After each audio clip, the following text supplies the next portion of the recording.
Vamos a estar mirando esta mañana la tumba vacía, ¿no? Qué importante es el título de esta mañana.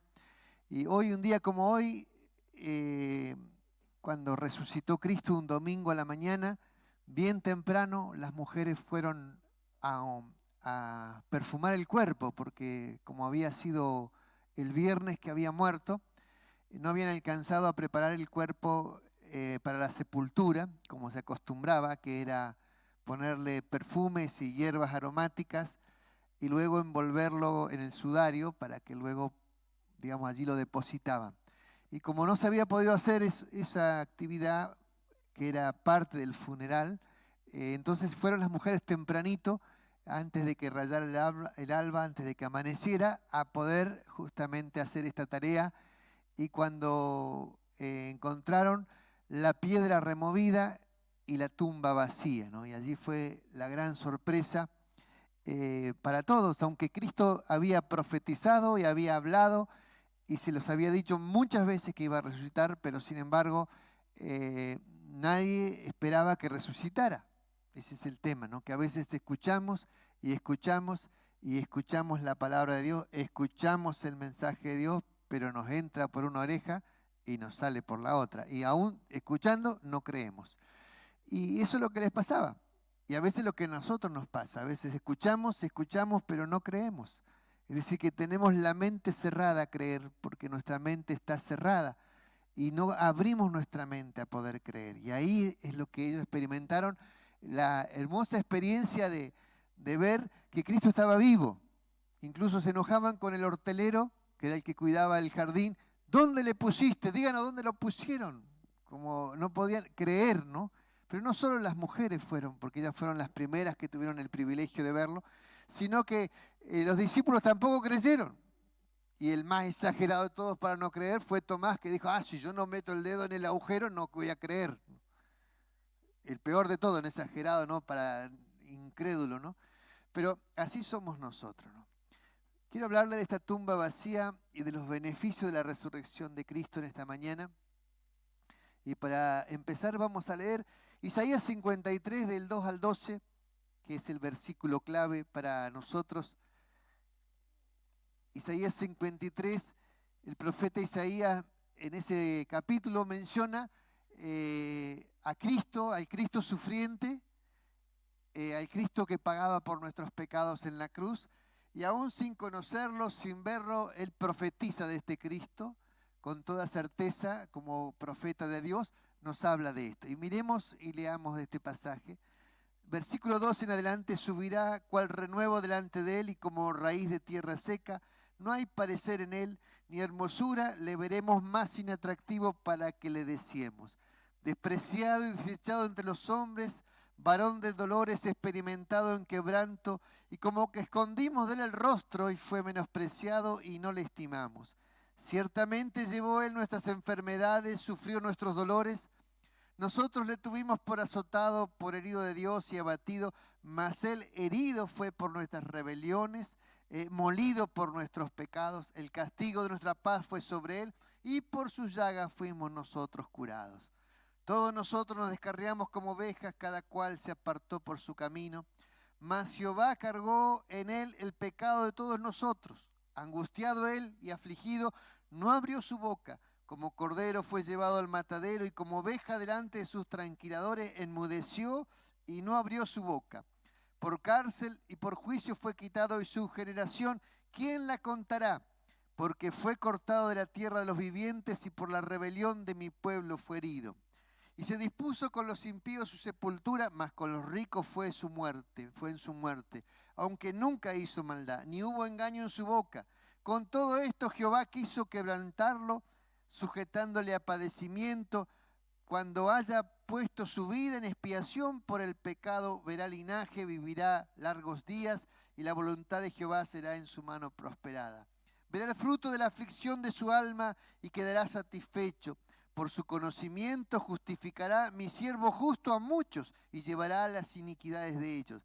Por tanto, yo le daré parte con los grandes y con los fuertes repartirá despojo, por cuanto derramó su vida hasta la muerte y fue contado con los pecadores, habiendo él llevado el pecado de muchos y orado por los transgresores.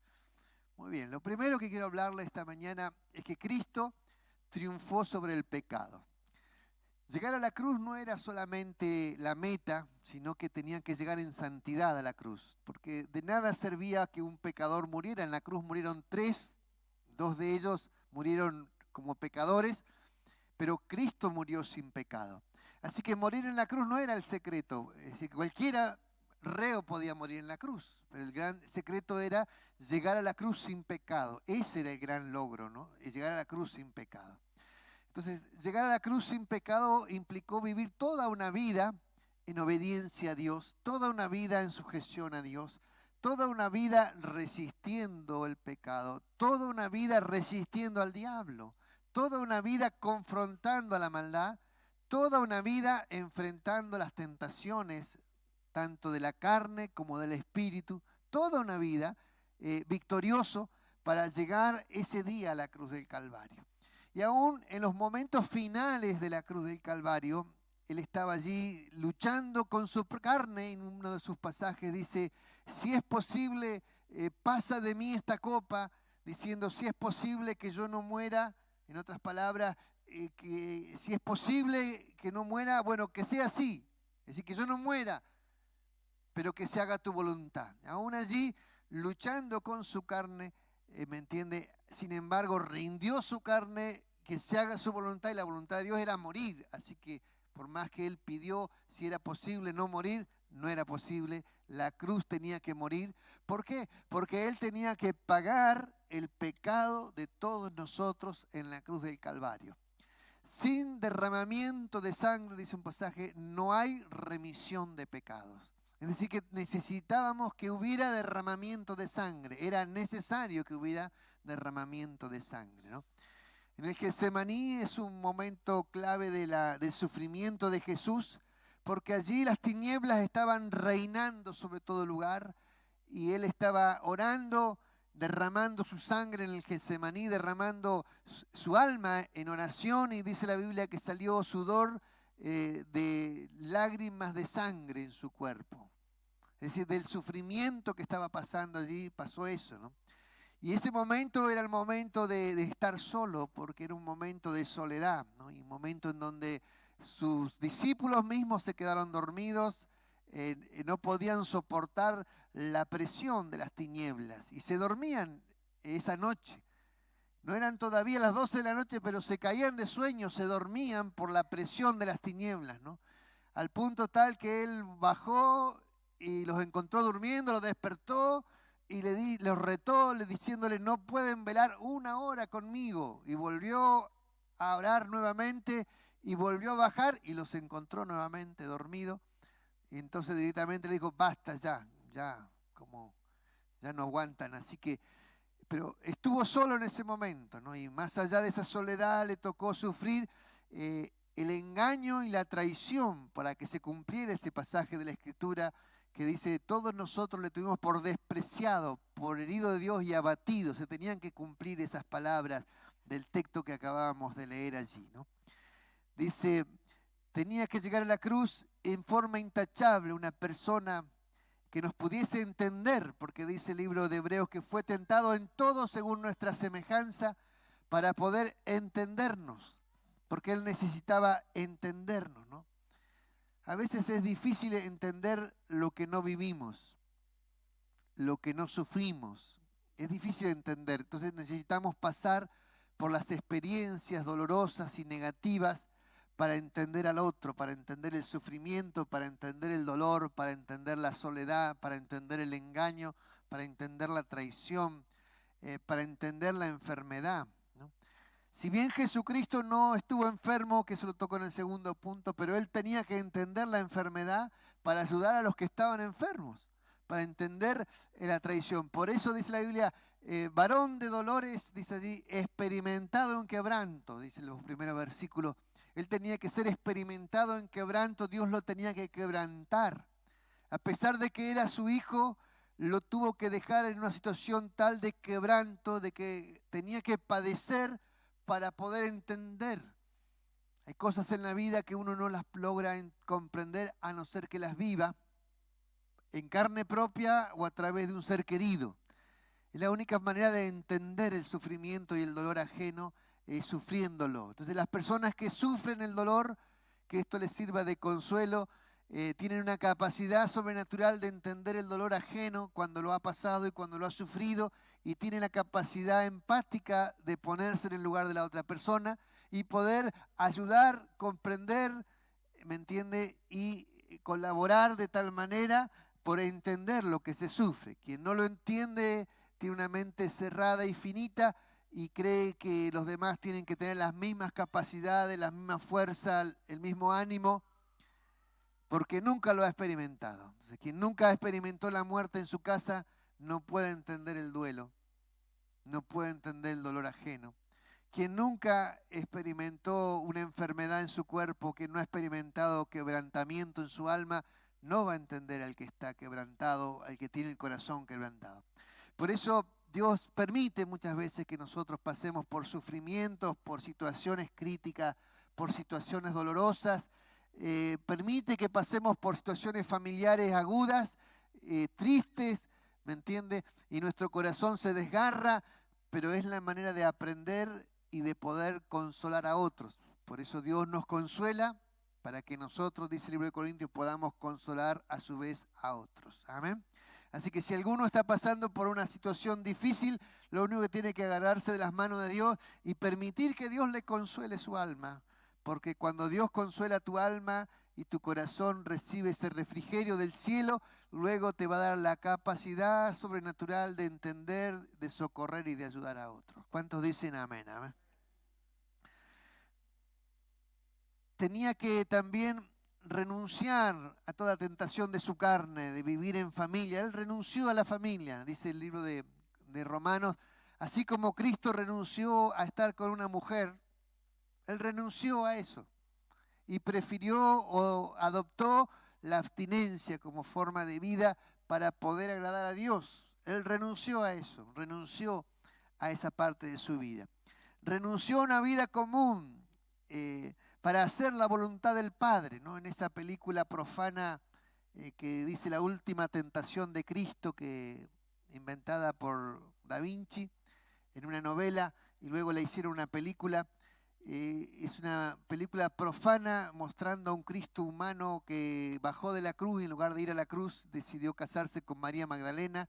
Es una idea muy profana, muy torcida, pero lo que ellos tratan de proclamar a través de esa película fue que existe un linaje de sangre divina y que tuvo un hijo, Jesucristo, con María Magdalena. Es toda una herejía, por supuesto. Pero mostrando allí también en ese punto lo que significa, él renunció a su carne, renunció a una familia, renunció a una mujer, renunció a tener hijos, renunció a tener, porque él prefirió hijos del linaje espiritual, los hijos de Dios como hermanos, para seguir ese linaje espiritual. Una vida santa y sin mancha, dice la Biblia. Sufrió injusticia, sufrió desprecio, sufrió traiciones. Y lo más lindo dice, no abrió su boca, como cordero fue llevado al matadero, ¿no? Yo tuve la experiencia de ver cuando uno sacrifica un cordero, cuando uno mata un cordero, y ver que el cordero no grita, ¿no? Y Jesús fue un cordero cuando lo mataron, no abrió su boca, ¿no? Y cuántos creyentes son como chivos cuando los matan, ¿no? Gritan, patalean, están sufriendo y no dejan de pelear, de discutir, de luchar, y lo único que tienen que hacer para aprender es callarse la boca. Hay que aprender a sufrir callado. ¿Por qué aprender a sufrir callado? Porque es la manera de que Dios nos consolamos en Dios, pero nosotros queremos ser más como chivos que como corderos. Y Jesús nos enseñó a ser como cordero. Entonces a él usted no lo vio discutiendo, ni peleando, ni vociferando, ni quejándose porque tenía que cargar la cruz. Lo vio calladito la boca, sufriendo y llegar a la cruz sin decir palabra alguna, ¿no? Y incluso le preguntaban, ¿por qué no te defiendes? Pilato decía, yo tengo el poder para soltarte si quiero. ¿Por qué no te defiendes de las acusaciones? Y Jesús lo miró y le dijo, tú no tienes ningún poder, le dijo a Pilato. No tienes ningún poder. Pedro, que lo quiso defender, le dijo, Pedro, guarda tu espada. Si yo quisiera ahora, pediría legiones de ángeles que vengan a defenderme y me defenderían. Y Pedro le cortó la oreja al criado del sacerdote Malco, y Jesús agarró la oreja del piso toda ensangrentada y llena de tierra y se la colocó y se sanó. Yo me imagino ese hombre, qué experiencia, ¿no? Ver su oreja caída, la sangre corriendo en el cuello, y después que le pusieron la oreja, yo me imagino que se habrá convertido en ese instante, ¿no? En segundo lugar, Jesús triunfó sobre la enfermedad y la muerte.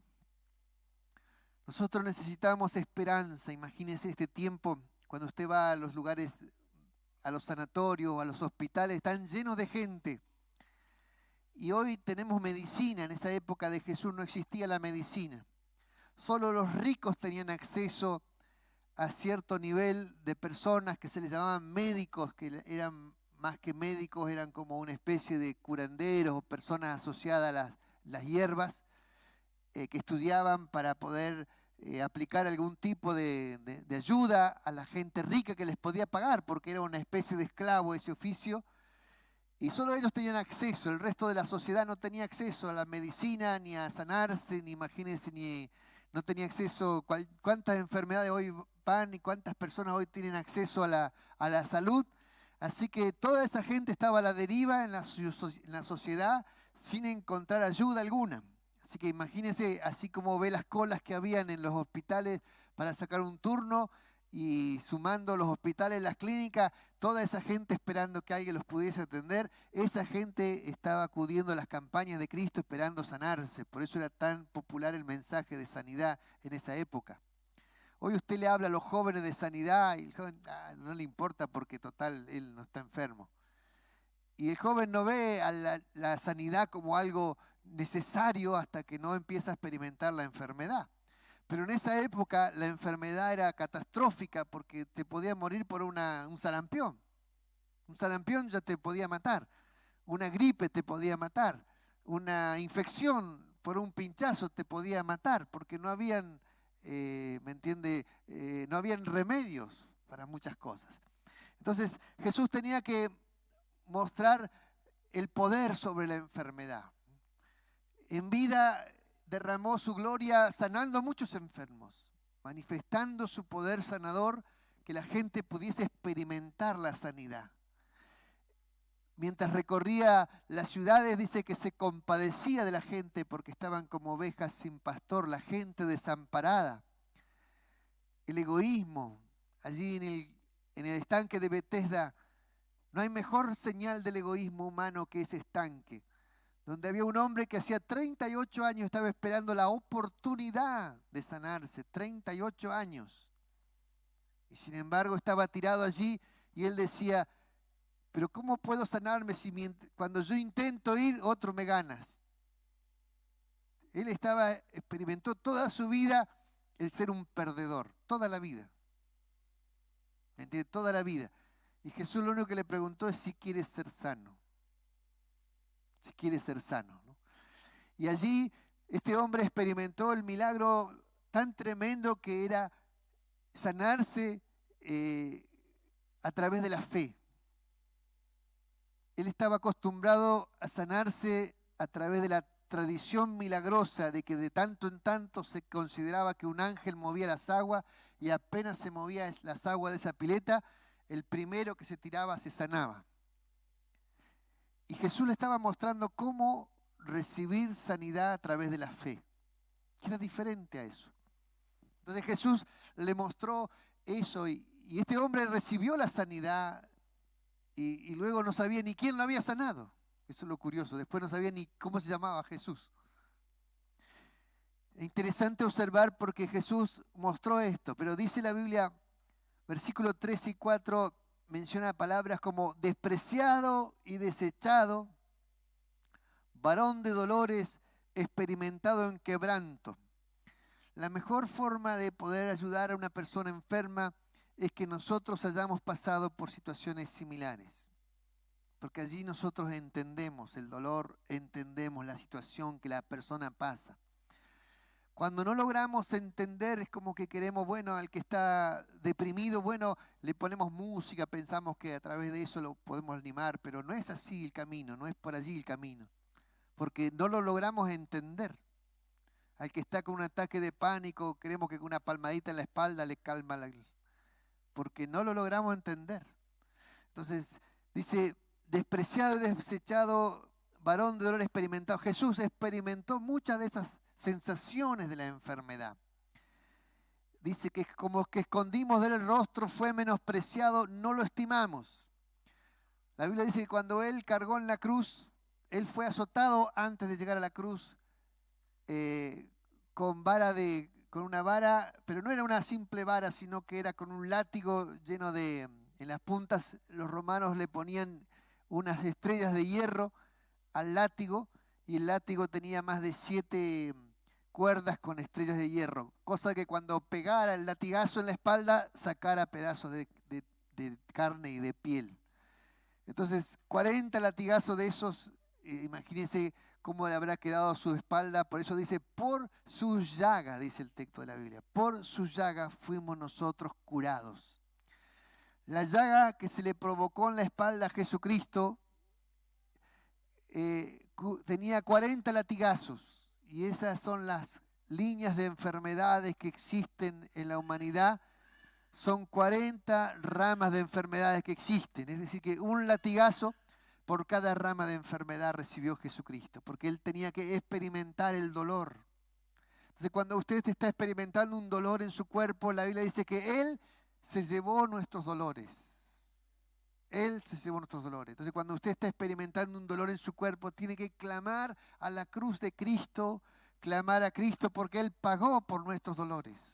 Y tiene que soltar su dolor en las manos del Señor y decir, Señor, sáname, socórreme, ayúdame, necesito tu ayuda, necesito tu sanidad. Porque ya su pecado fue pagado en la cruz, su enfermedad fue pagada en la cruz. Cuando nosotros aprendemos a acudir a la cruz y entendemos que en la cruz nuestras deudas fueron pagadas, nuestras enfermedades y nuestras dolencias fueron pagadas, nosotros descargamos en Cristo Jesús todas nuestras penas y nuestras tristezas y las dejamos en sus manos. Y allí recibimos la gracia y el alivio de Dios para nuestros cuerpos. Amén. Entonces, recibir la sanidad, así como ese paralítico la recibió por la fe, así es nosotros tenemos que entender que en la cruz del Calvario Jesús venció la enfermedad en la cruz del Calvario. Amén. Y cuando Él fue clavado allí y castigado para llegar a esa cruz, allí llevaba nuestras enfermedades allí en la cruz.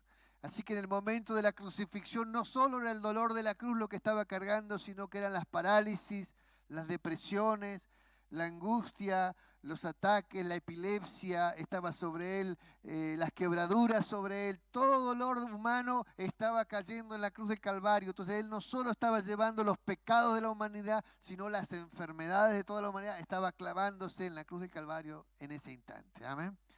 Para entender el sufrimiento y el dolor que él llevaba, imagínese lo que duele un parto, súmele a eso una quebradura, súmele a eso un ataque al corazón, súmele a eso. Todas las enfermedades cayeron sobre la cruz del Calvario. Por eso cuando a él el soldado le corta el costado de su pecho y atraviesa el corazón, salió de él agua y sangre, una fuente de agua y sangre. Eso es cuando hay un ataque cardíaco y la persona está experimentando un ataque cardíaco, allí se produce esa división del agua y la sangre. Pero esa fuente que se abrió allí tenía un significado bíblico, teológico y espiritual, porque esa fuente que se abre, el agua, es para purificar y lavar nuestros pecados, y la sangre es para perdonar por expiación nuestros pecados. ¿Amén? Eso es lo que experimentó. Pero para que eso se produjera, él tenía que experimentar en su corazón, en su alma y en su ser, en su espíritu, el sufrimiento de todos los dolores de la humanidad, para que su corazón explotara, y eso es lo que provocaba esa situación del agua y la sangre separada. Alabado sea el Señor para siempre. Amén. Dice la Biblia que lo tuvimos por azotado, por herido de Dios y abatido, ¿no? ¿Qué significa esta parte? Cuando la gente está enferma, muchas personas piensan, algo habrá hecho, ¿no?, para que le pase esto. Aún en la Biblia menciona a un ciego que nació ciego de nacimiento y la gente preguntaba, ¿quién pecó? ¿Él o sus padres? Y siempre las personas cuando ven a alguien pasar por una situación de enfermedad tratan de justificar eso como que fuese un castigo de Dios. Y por eso Jesús tuvo que experimentar esto, el abandono de sus íntimos, la traición de sus discípulos. Y escuchaba estos días, Judas lo traicionó, pero Judas al menos tuvo una actitud de arrepentimiento. Fue al templo a devolver las monedas de plata. Y gritó, dijo, he pecado, he entregado sangre inocente. Y quiero devolver este dinero. Él se había arrepentido Judas de lo que había hecho y fue a... Pero allí en el templo no había nadie en el templo que tuviera la gracia de Dios, sino que le dijeron, bueno, arréglatela tú con tu problema. Pedro también traicionó a Jesús, lo negó, maldijo a Jesús y no tuvo la actitud de arrepentimiento de Judas. Así que no era Pedro mejor que Judas. Al menos Judas tuvo eso. El gran problema de Judas fue que no acudió a la cruz de Cristo. Ese fue el gran problema. Fue a la iglesia. Una iglesia de legalistas que no le pudieron ayudar. Ese fue el gran problema de Judas. Pero si hubiera acudido a la cruz de Cristo, hubiera recibido el perdón. Tenía que ser despreciado y abatido, así que dice un pasaje, dice, heriré al pastor y dispersaré las ovejas, por lo cual tenía que cumplirse esa profecía de que lo iban a herir a él y todos sus discípulos se iban a dispersar. Entonces lo iban a traicionar. Y si usted y yo hubiésemos estado ahí, seguro que hubiésemos andado como la rata entre los tirantes corriendo. Porque no solo era la amenaza de muerte, la amenaza de cárcel, sino que era también toda la opresión diabólica que estaba atrás de todo eso. El diablo reinando en ese momento. Porque el diablo pensaba que estaba ganando, pensaba que estaba matando al autor de la vida, pensaba que lo estaba aplastando a Jesucristo. Sin embargo, Jesucristo, el diablo no sabía del poder de la resurrección. El diablo no conocía esta parte, pero era tan importante el poder de Cristo, era tan importante lograr pagar las enfermedades y lograr vencer la muerte. Para vencer la muerte había que morir. No había forma de experimentar vencer la muerte sin experimentar la muerte. Entonces, la muerte tenía que suceder. Porque uno podría pensar, pero Dios no podría haber hecho esto de otra manera, sin que Jesús tuviera que morir. Pero la única manera de vencer la muerte era muriendo. Pero no solo fue eso, vencer la muerte. Ahora vamos a leer esos versículos. Él tenía que morir y descender al abismo. Descender al abismo, es decir, que ir al mismo infierno. Su alma tenía que descender allí abajo. Porque no tenía que ganar solo la victoria en la tierra, sino que tenía que ganar la victoria en el infierno. Y vencer a Satanás allí mismo en el infierno. Entonces cuando él descendió su alma al Hades, descendió su alma para pelear una gran batalla. La batalla contra el que tenía el poder del imperio de la muerte.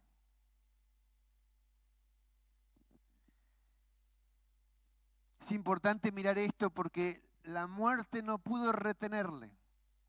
Dice Hechos 2, era imposible que le retuviera la muerte. Era imposible. porque allí estaba la batalla entre la vida y la muerte. Satanás tenía las llaves de la muerte y allí estaba el ángel de la muerte que quitaba la vida de las personas. Pero ahora la Biblia dice que Jesús le quitó las llaves al que tenía el imperio de la muerte. Por lo tanto, a partir de Cristo se abre la brecha importantísima, que es la brecha de la resurrección. Es decir, que los hijos de Dios podemos resucitar a los muertos. ¿Por qué? Porque Cristo le quitó el imperio, la llave al que tenía el imperio de la muerte. No solo se abre esa brecha para ejercer la resurrección de muertos, sino que se abre la brecha para ejercer con autoridad la proclamación que todos los muertos resucitarán en Cristo Jesús. Es decir, que tenemos la esperanza de que todos vamos a resucitar en Cristo Jesús. Amén. La única diferencia es que dice que unos van a resucitar para vida eterna y otros para condenación eterna. Por lo cual aquellos que han creído en Cristo Jesús resucitan para vida eterna. Amén. Entonces, cuando un ser humano o un cristiano está experimentando la muerte o está para pasar por la puerta de la muerte, uno tiene que tener la esperanza intacta de que así como Cristo resucitó a los muertos, así también nosotros resucitaremos en Cristo Jesús en el día postrero. Así que esa puerta de la muerte no tiene que infundirnos miedo ni temor, porque ya fue vencida la muerte. ¿Dónde está, oh muerte, tu aguijón? ¿Dónde, oh sepulcro, tu victoria? Esa es la proclamación que está allí en 1 Corintios 15. ¿Dónde está? Porque Dios le quitó la llave al que tenía el imperio de la muerte. Amén. En tercer lugar, tuvo que triunfar sobre las tinieblas. Sobre las tinieblas. Porque teníamos que darnos a nosotros como hijos de Dios, como creyentes en Dios, el poder y la victoria sobre las tinieblas. Tenía que darnos, otorgarnos ese poder y la victoria. Por eso dice allí que versículo Efesios 4, 9 y 10, Efesios 4, 9 y 10 dice allí, que descendió a las partes profundas de la tierra. Y dice allí, lo leo, dice, y esto que subió, ¿qué es? Sino que también descendió primero a las partes más bajas de la tierra. Allí sería el Hades y el abismo. Y que descendió es el mismo que también subió por encima de todos los cielos para llenarlo todo. Por lo cual Cristo Jesús es el Señor de los cielos y de la tierra. Por eso dice que ante Él se doblará toda rodilla de los que están en los cielos, en la tierra y debajo de la tierra. Porque es Señor de todos los imperios. Amén. Por eso era importante que Él descendiera, tenía que descender. Y cuando Él descendió, dice que, y cuando Él subió a través de la resurrección, abrió una brecha que está allí en el libro de Efesios capítulo 4, por lo cual dio dones a los hombres. Al vencer a las tinieblas desde las bases y al quitarle el imperio, el poder de la muerte, al quitarle las llaves, Cristo abre una brecha en el poder de la resurrección que permite que nosotros tengamos dones espirituales. Por esa victoria tenemos el acceso a los dones espirituales. Amén. Alabado sea Dios. ¿Cuántos dicen gloria a Dios? Apocalipsis 1:18 dice así. Y el que vivió y estuvo muerto, más he aquí que vive por los siglos de los siglos. Amén. Y tengo las llaves de la muerte y del Hades. Ese es Cristo. Pero Hebreos 2, 14 y 15 dice así. Así que por cuanto los hijos participaron de carne y sangre, dice, Él también participó de lo mismo, para destruir por medio de la muerte al que tenía el imperio de la muerte. Esto es al diablo. Y librando a todos los que por el temor de la muerte estaban durante toda la vida sujetos a servidumbre. Alabado sea el Señor. Amén. Cristo venció a Satanás, al diablo. Amén. ¿En dónde lo venció? Cuando descendió a las partes más profundas. Y allí el diablo pensaba que le había vencido y los demonios creían que tenían poder y autoridad sobre Cristo. Pero estuvo 2 días allí. ¿Por qué descendió allí a ese lugar? ¿Por qué tuvo que descender? Porque dice la Biblia que descendió allí para predicarles a aquellas almas que estaban en aquel lugar que no habían sido bautizadas, aquellos que habían creído en Dios sin haberle conocido. Todos los creyentes del Antiguo Testamento que habían creído en Jesús sin haberle visto, que habían puesto su fe en el Cordero de Dios que estaba en el futuro, que ellos no lo habían experimentado. Todos esos creyentes estaban allí en el seno de Abraham esperando que Cristo fuese y les predicase. Él tenía que predicarlos porque tenía que liberarlos. Y dice la Biblia, llevó cautiva la cautividad. Los que estaban cautivos allí, la Biblia dice que Jesús, al que estaba preso al lado suyo, le dijo, de cierto, hoy estarás conmigo en el paraíso. Y la Biblia menciona en el libro de Apocalipsis que el paraíso está en el cielo. Entonces las personas que habían muerto antes de Cristo, cuando morían, iban al seno de Abraham, allí abajo. Y cuando Jesús les predicó en el seno de Abraham, les otorgó la salvación a aquellos que habían creído en Dios por la fe. Y eso fue los que llevó a la presencia de Dios para meterlos en el paraíso. ¿Cuántos dicen gloria a Dios? A ver. El paraíso es el lugar donde nosotros vamos a ir cuando muramos. A ese lugar vamos a ir, no vamos a ir allí al seno de Abraham, porque ya ese lugar fue liberado por Cristo y todos los que estaban en ese lugar pasaron al paraíso junto con el Señor Jesucristo. ¿Cuántos dicen gloria a Dios? En ese paraíso donde está Cristo se mueve, donde Cristo está actuando, donde Cristo consuela las lágrimas y consuela los corazones de los que han muerto. Alabado sea el Señor. Esperando la resurrección final de los muertos. Alabado sea el Señor. Los que están en el paraíso no han resucitado todavía. Sus almas están allí esperando que venga el día de la resurrección cuando Cristo venga a buscarnos. ¿Cuántos dicen gloria a Dios? A ver. Que su esperanza esté intacta aunque esté al borde de la muerte. Alabado sea el Señor. Dice así, fue oído caso de su temor reverente, Hebreos 5, 7 y 8 dice, y Cristo en los días de su carne, ofreciendo ruegos y súplicas con gran clamor y lágrimas, al que le podía librar de la muerte, cuando él estaba en el Getsemaní, a punto de experimentar la muerte, también tenía esas dudas en su mente de si Dios lo iba a resucitar o si iba a quedar allí. Entonces dice la Biblia que Dios lo sujetó a eso, lo sujetó a las dudas. ¿Por qué lo sujetó a eso? Porque lo sujetó para que él clamara. Por su gran clamor reverente fue oído por Dios, Padre. ¿Cuántos dicen gloria a Dios? A ver. Veo que hay veces parece que Dios no te escuchara. Entonces Jesús tenía que experimentar eso, esa sensación. Entonces Dios lo sujetó a eso para que clamara y orara y rogara a Dios para que lo librara de la muerte. Alabado sea el Señor. ¿Cuántos dicen gloria a Dios? El Salmo 40, no lo voy a leer, pero allí menciona, dice, toros me rodearon, los toros de Basán menciona allí. Me cornearon. Me rodearon, los perros desgarraban mis carnes. ¿Qué era eso? Cuando Jesús estaba descendiendo allí al abismo, los demonios atacaban su alma. Los perros, los demonios desgarraban sus carnes. Él experimentaba una lucha allí contra el mismo imperio de la muerte, el imperio de Satanás, luchando allí. Pero luego dice que Dios envió al Espíritu Santo. Descendió allí. Cuando el Espíritu Santo descendió, ese infierno se iluminó.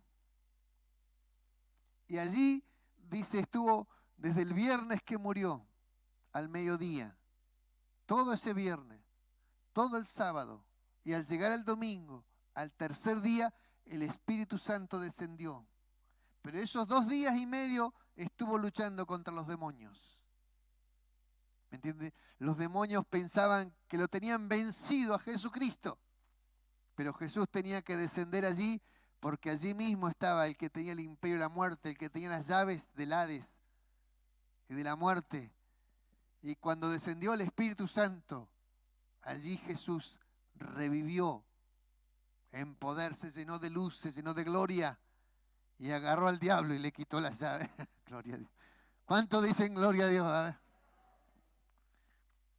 La tumba no le pudo retener, porque allí Jesucristo salió triunfando. Imagínense las tinieblas cuando la luz del Espíritu Santo llegó, cómo se habrán disipado las tinieblas. Pero allí Jesús triunfó. Alabado sea el Señor. Qué lindo es este pasaje maravilloso. Dice, aunque era hijo, por lo que padeció, aprendió obediencia. Y Colosenses 2, 14 y 15 dice, anulando el acta de los decretos en contra nuestra, despojó a los principados y las potestades, triunfando sobre ellos en la cruz, los exhibió públicamente. Gloria a Dios. Cuando Jesús triunfa en la cruz, resucita, dice que los exhibe públicamente como que están derrotados. Alabado sea el Señor.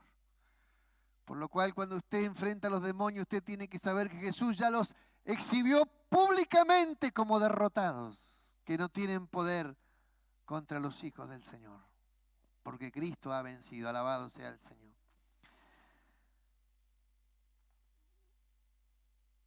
Dice, versículo 15, despojando a los principados, las potestades, los exhibe públicamente, triunfando sobre ellos en la cruz. Por medio de la resurrección nos da la posibilidad de triunfar, dice Romanos 8:11. Si el espíritu de aquel que levantó de los muertos, Jesús, mora en vosotros, el que levantó de los muertos, Cristo Jesús, vivificará también vuestros cuerpos mortales por su espíritu que mora en vosotros. Entender que usted también lucha contra la carne. Pero la Biblia dice que si el mismo espíritu que levantó Jesús entre los muertos mora en tu corazón, vivificará vuestros cuerpos mortales. Por lo tanto, ese espíritu es el que te ayuda en tus debilidades. Ese espíritu es el que te da el poder para vencer tu carne, el poder para vencer las debilidades. Entonces, cuando tú te aferras al Espíritu Santo, el Espíritu Santo te da el poder y la autoridad para triunfar, para ganar, para vencer, para poder levantarte. Amén. El Espíritu Santo es el que te levanta. Si levantó a Jesús entre los muertos, ¿cómo no te va a poder levantar a ti, hermano? Nosotros tenemos que entender la magnitud del poder del Espíritu Santo, la magnitud del triunfo de Cristo, entender la gloria de Cristo, el triunfo de Cristo sobre las tinieblas. Gloria al Señor. Dice la Biblia que Él es el único mediador. Romanos 8:34. ¿Quién es el que te condena? Cristo es el que murió, más aún también el que resucitó. El que además está a la diestra de Dios y que también intercede por nosotros. Allí nos está enseñando que Él es el que intercede por nosotros.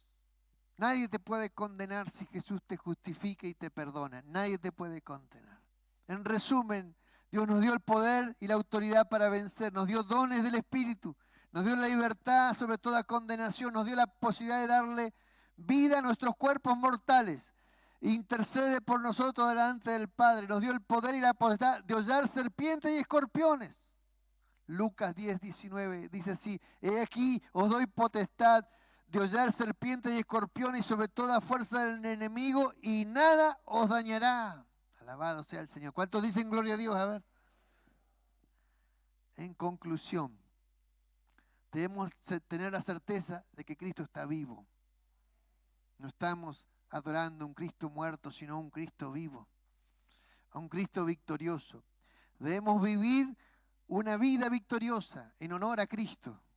Debemos vivir una vida sana, una vida sin dolor, sin enfermedades, porque Cristo ya las pagó. Debemos tener y practicar el poder sobre las tinieblas y no tener miedo, ya que Él prometió que nada nos dañará. Cristo ya los venció. Alabado sea el Señor. Debemos tener la seguridad que Cristo intercede por nosotros delante del Padre y nos entiende en todas nuestras debilidades. Por lo tanto, debemos acercarnos confiadamente al trono de la gracia. Hebreos 4:16 dice: acerquémonos pues confiadamente al trono de la gracia para alcanzar misericordia y hallar gracia para el oportuno socorro. Alabado sea el Señor. Amén. Esto es la tumba vacía, hermano. Por eso proclamamos una tumba vacía, porque Cristo nos dio la victoria. Todo creyente tiene ese acceso libre al trono de la gracia. Todo creyente tiene acceso libre al poder de Dios. Todo creyente tiene el acceso libre a la intercesión de Cristo. Todo creyente tiene el acceso libre a la resurrección de su alma.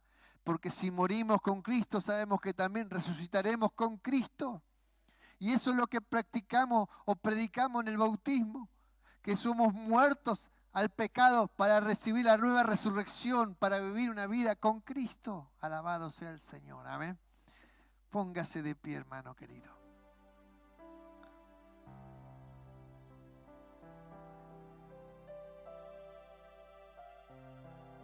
No hay ninguna condenación para los que están en Cristo Jesús.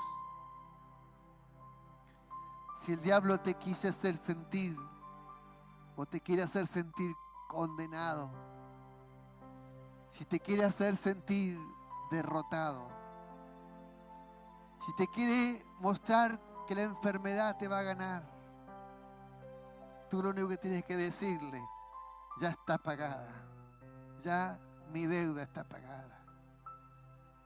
Si los demonios te susurran en el oído, tú tienes que decirle: ya están vencidos.